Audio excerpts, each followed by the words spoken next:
Hello tout le monde, aujourd'hui on se retrouve pour une nouvelle vidéo qui va concerner le film Trépé Annie que j'avais vu en avant-première au Pâté Opéra, dans le même contexte que le film Un héros, c'est-à-dire qu'en fait c'était le cinéma Pâté Opéra avait organisé un festival d'avant-première pendant le festival de Cannes, donc c'était des films qui étaient projetés à Cannes et le Pâté Opéra les diffusait également pendant 3 jours, donc c'était assez chouette. J'ai pas fait toutes les avant-premières mais j'en ai fait une bonne partie.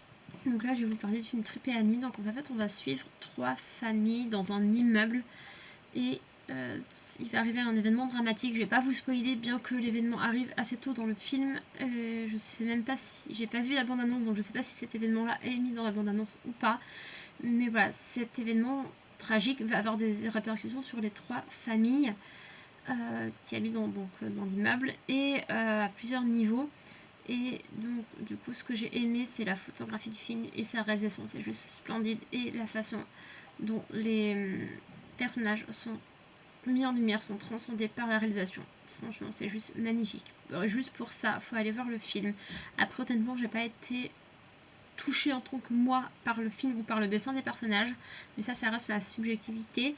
Mais après, j'ai vu des gens sur YouTube en parler de ce film qui ont apparemment adoré le dessin des personnages, ont adoré, ou se sont reconnus dans les personnages, etc. Alors que moi, pas du tout. Mais ne serait-ce que pour la sublimation des personnages dans le film, il faut aller voir ce film. Je me suis rendu compte qu'en faisant le montage, j'avais oublié d'un point important pour le film Trépé Annie.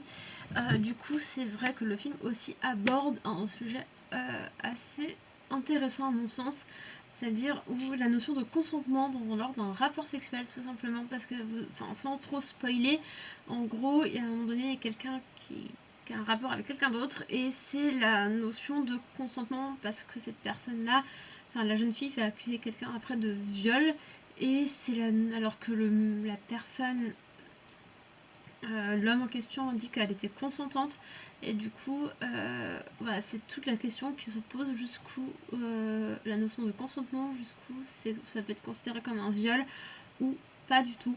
Voilà, c'est la notion de perception, etc. Et moi, j'ai trouvé cette partie-là très intéressante. Voilà, après, je vous en dis pas plus pour pas vous spoiler ni comment ça se termine, ni